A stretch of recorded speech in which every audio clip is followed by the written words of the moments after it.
Hello everyone, stay with Naim Facebook page এবং YouTube channel থেকে আপনাদের সবাইকে আবারও স্বাগতম। আমি ফিদে মাস্টার নাইম হক। আজকে আমরা বাংলাদেশের ইয়াংগেস্ট ট্যালেন্টেড একজন খেলোয়াড়ের গেমটা দেখাবো আপনাদের। তো ফিদে মাস্টার মনোরে জানির 15 বছর বয়সী এবং বাংলাদেশে এখন টপ প্লেয়ার।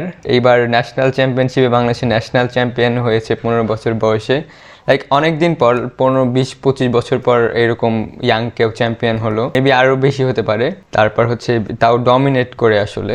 আর ওর গেমটা হচ্ছে, আমি আজকে যে গেমটা দেখাবো সেটা হচ্ছে ব্যাংকক ওপেন। সেটা হচ্ছে হুয়াইন শহরে অনুষ্ঠিত হয়েছিল।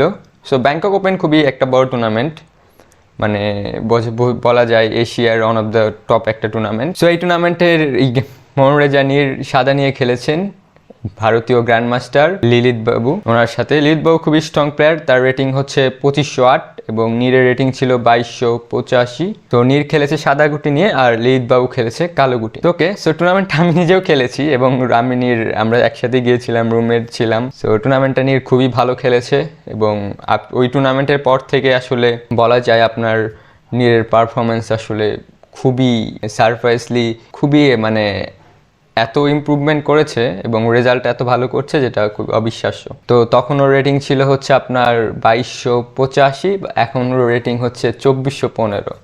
সো এই লেভেলের এত রেটিংটা বাড়ানো খুবই ডিফিকাল্ট, আপনারা সবাই জানেন। ইভেন এই টুর্নামেন্টে লাস্ট রাউন্ডে একটা গেম ড্র করতে হতো, হেরে গিয়ে আপনার হয় আর কি, জিএম নর্ম মিস করে। বাট এই টুর্নামেন্টে একটা আইএম নর্ম অর্জন করে এবং পরবর্তীতে টুর্নামেন্টেও ও এই ন্যাশনাল চ্যাম্পিয়নশিপে ও আর একটি আইএম নর্ম অর্জন করে। সো আর একটা আইএম নর্ম যদি অর্জন করে তো ইন্টারন্যাশনাল মাস্টার হয়ে যাবে।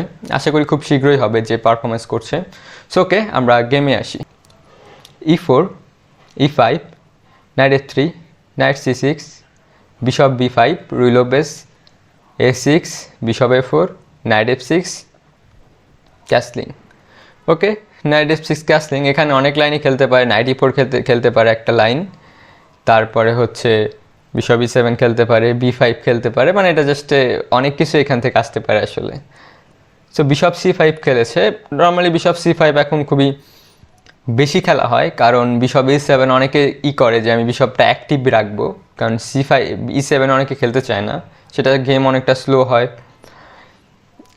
ঠিক আছে, d6, ওকে b5টা দিয়ে আবার আসতে পারে। বাট এখানে বিশপ c5 এখন অনেকেই খেলে, এটা one of the best line বলা যায়, এখন সবচেয়ে বেশি খেলা হচ্ছে এই লাইনটা। সো এখানে নীর খেলেছে c3।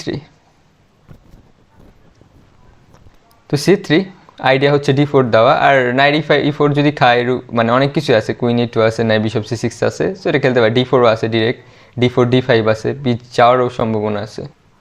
ওকে, b5 আইডিয়া হচ্ছে বিশপ c6 যাতে নাইট e5 না হয় এবং d4টা যাতে খুব ইজিলি না করতে পারে। তো বিশপ b3, d6, এটা এখন খুবই কমন বললাম আগে। সো d6ও খেলে এখানে ক্যাসলিংটা অনেক রিস্কি, কারণ d4 আসতেছে আর অলরেডি হোয়াইট ক্যাসলিং করছে। সো একটা লাইনে আছে d4 করার পর বিশপ b4 চেকটা পেতে পারতো, বাট এখানে বিশপ b4 চেকটা পাওয়ার কোনো ওয়ে নাই, কারণ অলরেডি ক্যাসলিং করেছে। তো d6 d4 আইডিয়া হচ্ছে পনের অ্যাটাক করেছে, পিস অ্যাটাক করেছে। যদি টেক করে তাহলে খেয়ে দিবে। সো যদি টেক করে, বিষয়টা হচ্ছে হোয়াইটের খুবই স্ট্রং সেন্টার এবং হোয়াইটের এটা বেটার অবশ্যই। আপনাদের বলেছি he is very tricky player. Okay, ও সিম্পল পজিশন, অত কমপ্লিকেটেড পজিশন খুব কম খেলে এবং যখন সিম্পল পজিশন থেকে সে খুবই হঠাৎ করেই খুবই ভালো ভালো চাল বের করার চেষ্টা করে। ও বলা যায় হচ্ছে নর্মাল একটা পজিশন খেলবে, এবং নীরকে বলা যায় হচ্ছে বাংলাদেশের মধ্যে সবচেয়ে বাজে পজিশন যদি ওর বোর্ডে আসে, এরপর ওর খেলার ধরনটাই চেঞ্জ হয়েছে। ওর বাজে পজিশন আসার পর মনে হয় আরও ভালো খেলা শুরু করতেছে। ভেরি ট্রিকি এবং খুবই ক্যালকুলেট ভালো করতে পারে। তারপরে আপনার খুবই ভালো চাল দেখতে পারে অল্প সময়ের মধ্যে। সো অনেকই আছে। তো ও যদি ইকুয়াল পজিশন মেনটেন করে খেলতে পারে, যে ও যেহেতু চাচ্ছে যে আমি যদি ইকুয়াল পজিশন মেনটেন করে খেলি, তো অপোনেন্ট হায়ার রেটেড যদি আমি ড্র করতে পারি, ওকে, নো প্রবলেম নাই। আর যদি ওভার প্রেস করে অথবা আমাকে সুযোগ দেয়, আমি জিতবো। সো নীর এখানের জন্য খেয়ে দিয়েছে। So knight takes, knight f3, d5, queen takes, king takes, bishop f7। So এটা একটি খুবই কমন একটা এন্ড গেম। এই পজিশনটা বলা যায় না যে হোয়াইটের বেটার, সে এটা হচ্ছে বলা যায় একদম খুবই ইকুয়াল। মানে কিছু কিছু ইকুয়াল আছে, আপনি চাইলে হয়তো বা ওইখান থেকে অনেক প্লে ক্রিয়েট করতে পারবেন। কিছু কিছু ইকুয়াল আছে এখান থেকে প্লে ক্রিয়েট করা ইজ ডিফিকাল্ট। এগুলা যদি চায়, বোথ প্লেয়ার যদি চায় যে আমরা ড্র করব, ড্রতে নিয়ে তারা যদি হ্যাপি থাকে, দেন এই টাইপের পজিশন মানে তারা ইজিলি ড্র করতে পারে। এই টাইপের আসলে পজিশন বোথ প্লেয়ার যদি মনে করে কাছাকাছি স্ট্রেংথের, এবং 1-200 রেটিং যদি কম থাকে, যে কোনো প্লেয়ার যদি মনে করে আমি ড্রর জন্য খেলি, দেন দিস ইজ গুড। অ্যাকচুয়ালি এই পজিশনটা দুজন ইজিলি ড্র করার কথা। So bishop B7। So bishop B7 idea হচ্ছে এই E4 পনটাতে অ্যাটাক করেছে। সো এখানে আসলে E4 পনটা মানে বাঁচানো যায় না, কোনো ওয়েও নেই আসলে, কারণ যদি মানে আবার অলরেডি 2টা পিস দিয়ে অ্যাটাক করা। সো বিশপ G5 খেলেছে, পিন করেছে। সো পিন করার পর এখানে হচ্ছে ইন দ্য গেমের রুক F8 খেলছে।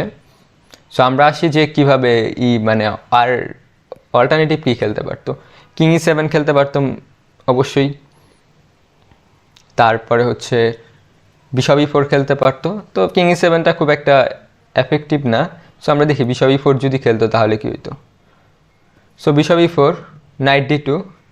এখন বিশপ ব্যাক করে গেলে জাস্ট রুক অন দিয়ে মেবি E5 পনটা নিয়ে খুবই প্রবলেমে পড়বে ব্ল্যাক। সো এটা ভালো হওয়ার কথা না। এখন রুকে ওয়েট করতে পারে যে আমার পিস খেলে আমি তার পিস খেয়ে দিব। সো বিশপ B3, এখনও ব্যাক করা খুব একটা ভালো হবে না। সো বিশপ D3, কারণ এখন বিষয়টা হচ্ছে ব্যাক যদি করে তাহলে এই রুকটা আসবে এখানে, ওকে, যদি এই দিকে ব্যাক করে। কারণ মেন প্রবলেমটা হচ্ছে কি, মানে আমি এটা খেতে পারছি না কেন, এই যে F2তে অ্যাটাক হইতে পারে, এর জন্য আমার যদি এই রুকটা মুভ না করতে হয় তাহলে তো আমার F2তে ব্ল্যাক অ্যাটাক করতে পারবে না হোয়াইটের F2তে, ঠিক আছে। সো তাহলে যদি এইটা সরে যায় তাহলে আমি আসবো কি, এই রুকটা যখন আসবে তখন তো এইটা প্রোটেক্টেড, সাথে সাথে এইটাও অ্যাটাক করা, ঠিক আছে। দুইটা একসাথে আসলে পুরা গেমটাই এটা ডিপেন্ড করতে যেতে হবে। সো বিশপ D3 খেলতে পারতো, rookie on H6। So H6, এখন বিষয়টা হচ্ছে বিশপ F6 খেলে জাস্ট রুক F6 খেয়ে দিবে, ঠিক আছে। এখন আর এটা খাওয়ার যায় না, কারণ আমার এইটাও ধরা, এটা চলে যাচ্ছে ইভেন, এটা বাঁচানোর কোনো ওয়ে নেই আসলে। সো এটা তো হচ্ছে না। সো বিশপ F6 খাওয়া কখনোই ভালো হচ্ছে না। So bishop E3। এখন বিষয়টা হচ্ছে আমার তো কোনো উইকনেস নাই, আমি হোয়াইট, আমার পজিশন খুবই অ্যাডভান্টেজ সেটা আমি বলতেছি না, বাট পজিশন হচ্ছে সলিড। এখন যদি আমি পিসগুলো এক্সচেঞ্জ করতে পারি, দেন অপোনেন্টের যে একটা উইক পন আছে, এবং অপোনেন্টের এখানে আমি বলতে পারবো শুধু উইক পন না, কিংটাও একটা প্রবলেম, কারণ কিংয়ের সেফ কোনো মানে সিকিউর কোনো প্লেস তার নেই এখানে। এরকম কিং কোথায় থাকবে আসলে, ফাইলে থাকলে পনের নিচে থাকবে, ফাইলে থাকতে পারে না, কারণ ফাইল ইজ ওপেন, ঠিক আছে। সো ফাইলে হয়তো বা থাকতে পারে, বাট এই যে আবার বলতেছি একটাতে ছাড়তে গেলে আর একটা উইকনেস ক্রিয়েট হয়ে যাবে। সো ওকে, সো এর জন্য এই লাইনটা যেতে পারতো হয়তো বা, বাট ওকে, এটা হোয়াইটের স্লাইড বেটার থাকতোই অবশ্যই। সো রুক F8, আর স্লাইড বেটারও বলা যাচ্ছে না, বাট হয়তো বা ড্রর জন্য খেলতে হতো ব্ল্যাকের। বিশপ D5 খেলেছে নির।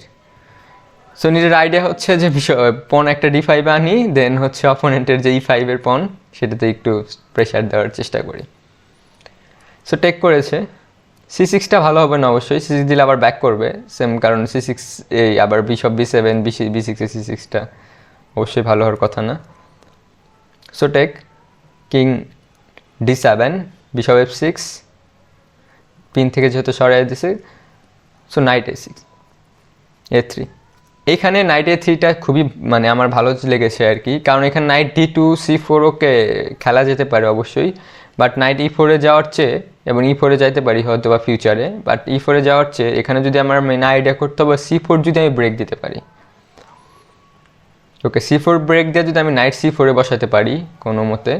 তো এখন বিষয়টা নাইট C4 বসালে তাহলে কি হচ্ছে আসলে, মানে সবগুলো কালো স্কোয়ারের মানে আশেপাশের কালো ঘরের উপর খুবই ভালো একটা কন্ট্রোল থাকতেছে হোয়াইটের, এবং আমি চাইলে এটা নাও করতে পারি, আমি এবার নাইট C2 ব্যাক করতে পারি, নাইট C2 ব্যাক করে A4 করতে পারি, আবার নাইট আমি চাইলে B4 গিয়ে নাইট C6 বসতে পারি, অনেক অপশন, মানে সেম বিষয়টাই হচ্ছে, বাট এটা হচ্ছে আরও অপশন বেশি থাকতেছে। সো নাইট A3 খুব চাল ভালো লেগেছে আমার কাছে।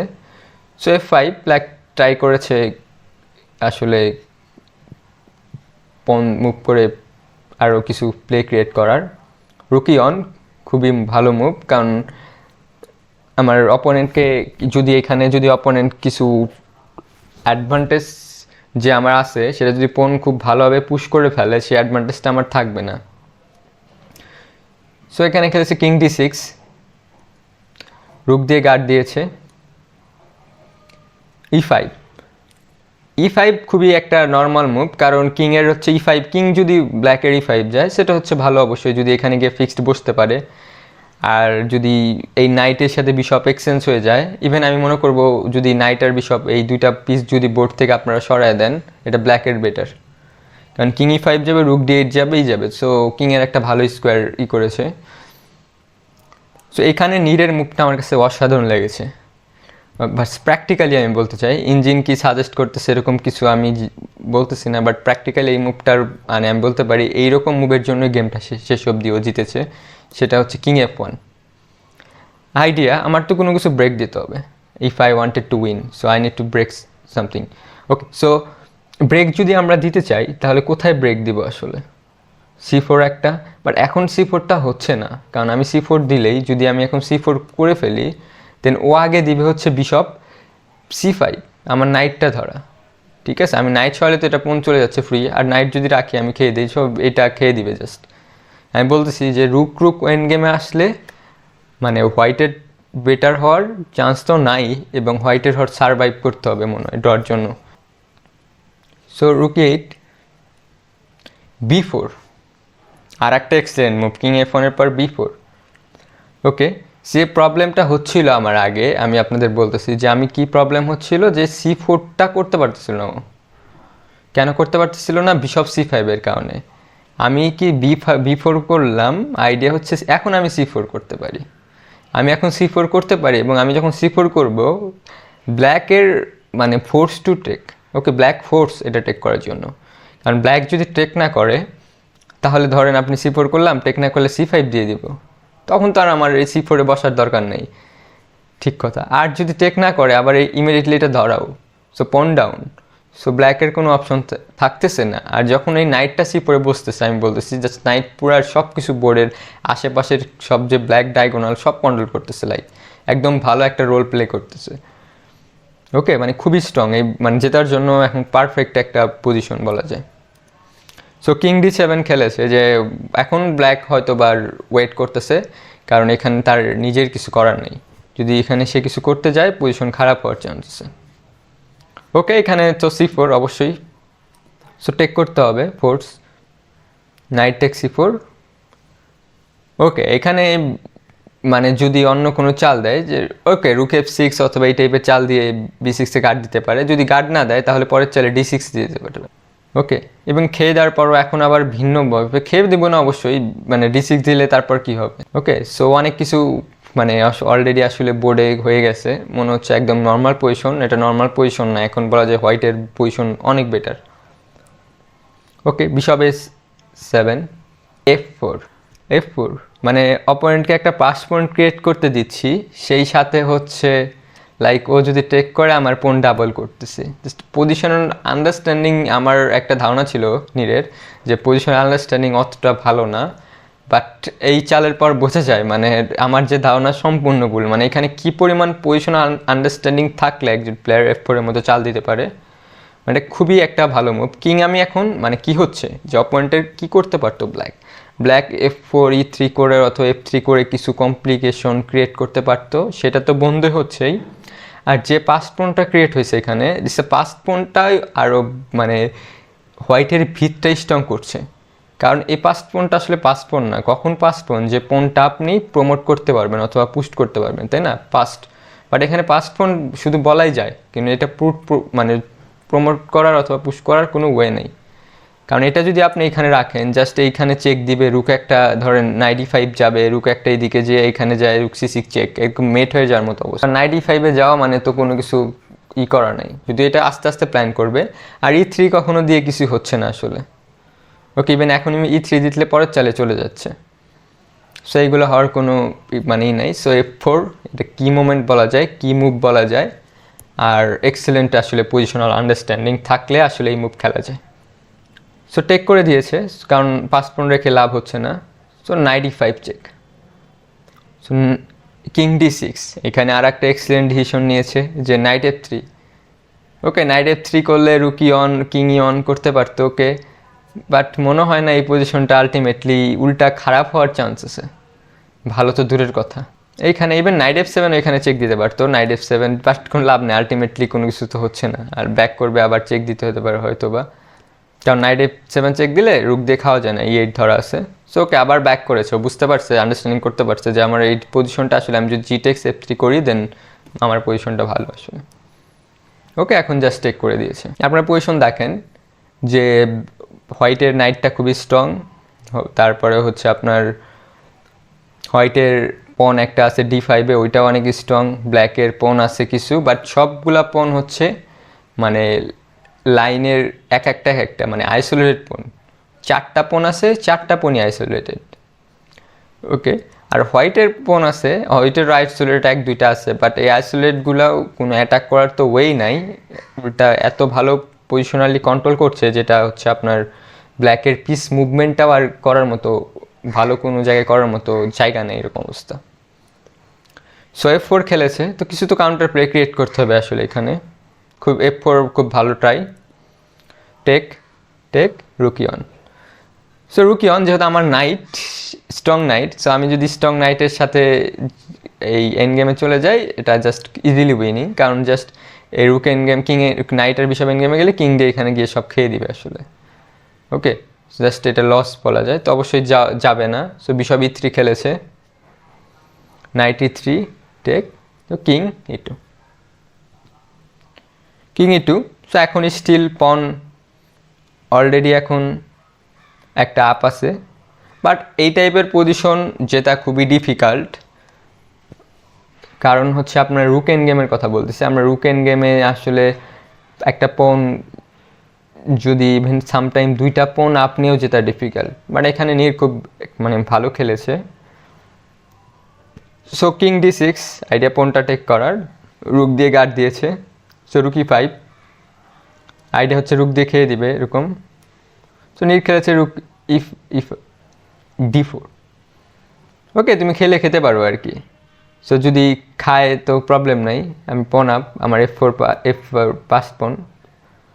ওকে, ইভেন পন যে যদি রুক দিয়ে খাইলে জাস্ট কিং দিয়ে এটা খেয়ে দিব, জাস্ট গেম ওভার, কিছুই নেই আসলে বলা যায়। সো রুক H5 খেলেছে, অ্যাটাক করেছে পন, তো পন গার্ড দিয়েছে, আবার গার্ড দিয়েছে কারণ E3-তে পন গার্ড ছিল না। So A3। ওকে, ওয়েট করতেছি আমি যে তুমি খেলো এখন। কিং D7 অপোনেন্ট খেলেছে, সো A4 করেছে, আবার কিং D6 করেছে, এখন রুক D3 করেছে। ওকে, মানে অপোনেন্টের হাতে মানে অপোনেন্টের মুভগুলাই করছে আর নিজের পজিশন আস্তে আস্তে ইমপ্রুভমেন্ট করছে। এখন খেলেছে অপোনেন্ট রুক H5, আবার রুক D4 করেছে, সো রুক E5। ওকে, এখানে আমি একটা ব্যাপার বলি যে অপোনেন্ট কিন্তু মানে একজন গ্র্যান্ডমাস্টার এবং তার চেয়ে প্রায় 230 রেটিং বেশি। এইখানে অনেকে হচ্ছে আচ্ছা ঠিক আছে আমি পন আপ, বাট এটা এত সহজ না উইন, আচ্ছা ড্র নিয়ে ওকে ঠিক আছে, বাট নীর চাইলে এখন রুক D3 দিয়ে ড্র নিতে পারে, অপোনেন্ট হয়তো বা আবার রুক ব্যাক করে নিবে, বাট নীর এখানে আসলে এই যে মানে ও যে ট্রাই করেছে এর জন্যই হয়তো বা পজিশন মানে জিতেছে গেমটা, ট্রাই না করলে হয়তো বা ড্র হইতো, বাট ড্র আর জেতার মধ্যে অনেক পার্থক্য একটা অপোনেন্ট যদি আপনার একটা গ্র্যান্ড মাস্টার হয়। লাইক মনে হচ্ছে রেজাল্ট 50-50, বাট এটা যদি আপনি ড্র জেতার মতো একটা ধরেন তাহলে বলা যায় 10 আর 90। ওকে, 90 ভাগ আর 10 ভাগ আছে রেজাল্ট আসলে বলা যায়, কারণ ড্র অনেকের সাথেই করা যায়, বাট জেতাটা এত সহজ হয় না যে কোনো প্লেয়ারের সাথে। ওকে, A5 করেছে, কিং D7, রুক D3 আবার ব্যাক করেছে, তো এখন আবার রুক দিয়েছে, আবার রুক ব্যাক করেছে, রুক E5। আর একটা বিষয় হচ্ছে এখানে এই টুর্নামেন্টে 40 চাল পরে হচ্ছে টাইম গেইন, এই মানে এটা হচ্ছে 90 মিনিট প্রথমে দিবে, 30 সেকেন্ড পাস, আপনার 40 চাল পরে হচ্ছে আপনার আবার 30 মিনিট এক্সট্রা পাবেন। সো এখানে নিয়ে এই চালগুলা রুক D3 E5 দিয়ে মানে সে চাচ্ছিল যে 40 চাল পর্যন্ত আমার গেমটা যাক, এরপরে হচ্ছে আমার যখন আরও ঘড়িতে 30 মিনিট আসবে তখন আমি ইচ্ছা মতো চিন্তা করে তারপর হচ্ছে আমি খেলতে পারবো। আর এই পজিশনের জন্য 30 মিনিট যথেষ্ট একটা গেম, এই বেটার পজিশনটা উইনিংয়ের জন্য কনভার্ট করার জন্য। ওকে, রুক G4। এখন নীর আর পন গার্ড দেয় নাই, যে এখন আমার আসলে গার্ড দেওয়ার কিছু নেই, কারণ অনেকক্ষণ চিন্তা করেছে আসলে, এটা হচ্ছে 42 নাম্বার মুভ যেহেতু। ওকে, খেয়ে দিয়েছে পন, তো কিং দিয়ে এই পনটাও খেয়েছে। So রুক H5, king F4, king D6, king G3। So এটা পনটা গার্ড দিয়েছে যাতে রুকটা ওপেন করতে পারে, আসলে রুক ওপেন করলে অপোনেন্টের পনগুলোতে খুব ইজিলি অ্যাটাক করতে পারবে। সো রুক B4, যে রুকটা অন্য কোথাও যাওয়ার কোনো যে যাইতে দেবে না আসলে। সো চেক দিয়েছে এখানে, আবার রুক C4 দিয়েছে। তো C7 অ্যাটাক করেছে মেনলি, গার্ড দিতে হবে। এইদিকে মোটামুটি ফিক্সড। ওকে, সো এইদিকে যখন ফিক্সড মানে এই সাইডে, তো আমার এই সাইডে যেহেতু আমার পন আপ আছে, এই সাইডে আমার কিছু ক্রিয়েট করতে হবে, তাহলে আমি হয়তো উইন করতে পারবো। সো কিং F4 খেলেছে নীর। F4 আইডিয়া হচ্ছে এরপর চাইলে কিং G4 যাবো, প্রয়োজন পড়লে F5ও দিব তখন, ঠিক আছে। সো আবার রুক এখানে এসেছে যে পিছন দিক দিয়ে চেক দেওয়ার জন্য, মানে সাইডের দিক দিয়ে D3 ফাইলে, অথবা এখন তো চালতে হবে আসলে। তো কিং G4। সো এখন যদি মানে অপোনেন্ট খেলেছে H5 বাদ দিয়ে আসলে এখানে অন্য কোনো চাল খেলা যায় না, কারণ জাস্ট এই পনটা পুশ দিয়ে দিবে, তখন কিং G5 চলে যাবে, জাস্ট পাস পন একটা হয়ে যাবে, জাস্ট গেম আসলে কিছু নাই। তো অনলি মুভ এখানে বলা যায় মানে কাউন্টার প্লে অথবা এই গেমটা মানে বাঁচিয়ে রাখার জন্য H5 খেলেছে king. রুক D3, king E4, রুক H3। ওকে, আমার এখন পনটা ইম্পর্টেন্ট না, কারণ আমার অলরেডি 5 পন একটা বের হয়ে গেছে, যে এই পনটা আসলে অনেক ফাস্ট।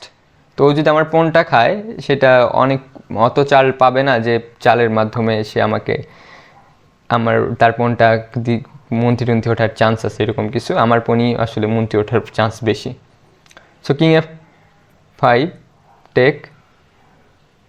সো এইখানে খেলেছে রুক G4। আফটার রুক G4 এর পর এখানে পজিশনটার মানে আমি মানে এখানে আমি যাই না যে অপোনেন্ট মেবি ফার্স্টেড হয়ে গেছে। So king G5 sorry, king G5 এর পর আসলে যদি নীর খেলেছে, বাট এটা অপোনেন্ট মনে হয় ফার্স্টেড হয়ে গেছে, যে লাইক আপনার একজন লোয়ারের সাথে আমার লাইক পজিশন পুরাটা গেমে আবার ডিপেন্ড করতে হইতেছে, এখানে আসলে অ্যাকুরেট মুভ দেওয়া ডিফিকাল্ট। সো এখানে এইটা খেলতে পারতো অবশ্যই, রুক H1 দিতে পারতো, কারণ এখন পনও পুশ করতে পারে, মানে এই পনটা কিছু হবে না, বাট এই পনটা যদি আমি পুশ করতে পারি, এই দিকে যখন গেমের ফোকাসটা আসবে তখন এই পনগুলো চলে যাওয়ার চান্স খুবই হাই। ওকে, বাট অপোনেন্ট এটা খেলেনি, অপোনেন্ট এটা চেক দিয়েছে, যে টেক করতে দিয়েছে, তারপর হচ্ছে রুক G1 এসেছে। ওকে, তারপরেও এটা মনে হচ্ছে যে এটা উইনিং করা খুবই ডিফিকাল্ট, বাট এরপরেও এক্সিলেন্ট গেম খেলেছে এন্ড গেমটা। সো আমরা দেখি কি খেলেছে। রুক E4, কিং দিয়েছে, সো রুক আবার দিয়ে পন ধরেছে, সো কিং C4। ওকে, কিং C4। এখন যদি রুক C7 খায়, সরি রুক C7 যদি খায়, তাহলে আপনার জাস্ট এটা খেয়ে দিবে, এরপরে এটাও চলে যাচ্ছে। আলটিমেটলি এটা যদি পুশ দেন একটা সময় রুক দিয়ে খেয়ে দিবে, এবং এই পনের এগেনস্টে রুক চলে যাবে। সো এটা ড্র হয়ে যাচ্ছে, শুধু ডেড ড্র বলা যায়, ওই লেভেলে ইজি ড্র এটা, মানে আর খেলার দরকার নেই। বাট এইখানে আবার এক্সিলেন্ট মুভ দিয়েছে রুক E6। ওকে, রুক E6 যদিও ইঞ্জিন প্রেফার করতেছে না, বাট আফটার রুক E6 এর পরে যে মানে আপনার মুভ অর্ডারগুলো বলতেছে ব্ল্যাক নিয়ে, আমার মনে হয় না কোনো হিউম্যানের পক্ষে গ্র্যান্ডমাস্টার হোক যাই হোক এটা খেলা পসিবল। বাট এখানে আরও ইজি যেটা ছিল, যেটা মিস করেছে নিট, সেটা হচ্ছে এখানে আপনার এটা আসার পর rook E4 check. So king D5, rook E5। এখন যদি আবার যায়, এখন F5। তো এখন আর আগের সিচুয়েশন এক না, কারণ F5 দেওয়ার পর এখন এরপরে চাল F6 দিব আমি, পন অনেক ফাস্ট এখানে। আর যদি এটা খেয়ে দেয়, ধরেন আমি জাস্ট ভেরিয়েশন দেখাচ্ছি, যদি এত দেখানোর দরকার নেই আসলে, জাস্ট F6। এখন যদি ধরেন এগুলা চাল দেয়, কিং G6। এখন আমি এরপর চাইলে এই পিছনে দিয়ে দিব, লাইক আমি আর মানে রুকের সাথে এক্সচেঞ্জ করার চেষ্টা করব না, ঠিক আছে। সো আর এখানে যদি এই টাইপের ধরেন এই টাইপের C5 দিতে পারে, মানে এখানে কোনো কিছু আসতে যাচ্ছে না, রুকে 5 দেওয়ার পর আসলে গেমটা জাস্ট ওভার বলা যায়। কিছু চেক টেক দিয়ে পিছন দিকে আসতে পারেন, বাট এটা মনে হয় না কোনো এফেক্ট করবে। ওকে, সো এটা করতে পারতো নির, বাট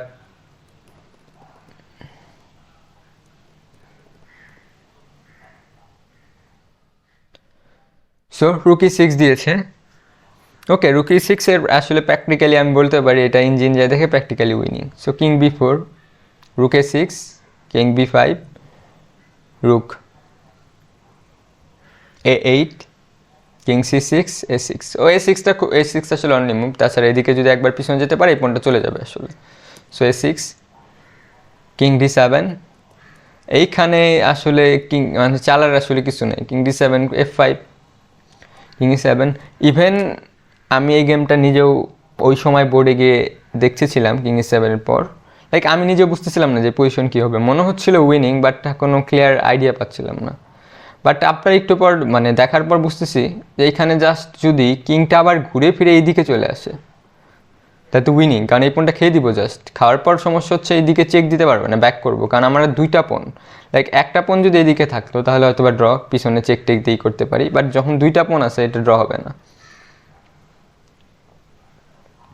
ওকে, কারণ একটা সময় যখন এটা খাবো তখন এই পনটা এখানে থাকবে, ঠিক আছে? তো যখন আমি এইটা এখানে আসবো তখন রুককে এখানে আসে, বাট আমি তখন এইদিকে চলে যেতে পারবো, ঠিক আছে? যখন এদিকে চলে যাব এটা খাওয়া যায় না, কারণ চেক দিয়ে আমি রুকটা খেয়ে নিব, মানে সিম্পল যে এন্ড গেমটা আসে ওইটার কথা বলতেছি। সো A7, এখানে ফোর্স আসতে হবে, দেন আমি এখন কিংটা এখানে জাস্ট আস্তে আস্তে চাল দিয়ে দিয়ে চলে আসছে। এখন পন পুশ দিয়েছে, যদি কিং মুভ না করে তাহলে তো আপনার আবার ঝামেলা হয়ে যাবে। তো চেক দিয়েছে, কিং C4-এ ব্যাক করেছে, আপনার C4-এ ব্যাক করার পর আবার এইদিকে আসবে এক পন, আর এদিকে যদি আসে তাহলে তো চেক দিয়ে উঠে যাচ্ছে কুইন। সো জাস্ট রিজাইন দিয়েছে। সো পুরো এক্সেলেন্ট একটা গেম খেলেছে, মানে কতগুলো মুভ দিয়েছে যেগুলো হচ্ছে খুবই এক্সেলেন্ট মুভ, বিশেষ করে B4, তারপর নাইট A3, তারপর F4, ওকে, তারপর হচ্ছে যে টাইম গেইনটা করেছে, সবগুলো আলটিমেটলি মানে মানে খুবই একটা বলতে পারি এটা খুবই ভালো একটা গেম আমরা দেখলাম। মানে এই গেমটা দেখার পর আমি বলতে পারি না যে এই গেমটার সাথে কোনো একটা গ্র্যান্ড মাস্টারের সাথে 2200 একটা ফিদে মাস্টার খেলেছে, মনে হচ্ছে দুইটা একটা সুপার গ্র্যান্ড মাস্টার খেলছে একটা গ্র্যান্ড মাস্টারের সাথে। ওকে, সো গেমটা কেমন লাগলো এই আপনারা সবাই কমেন্টে জানাতে পারেন, এবং কোনো স্পেসিফিক বিষয়ে যদি ভিডিও আপনারা দেখতে চান এবং কোনো কিছু জানার ইচ্ছে থাকে অবশ্যই আমাকে বলবেন, আমি চেষ্টা করব।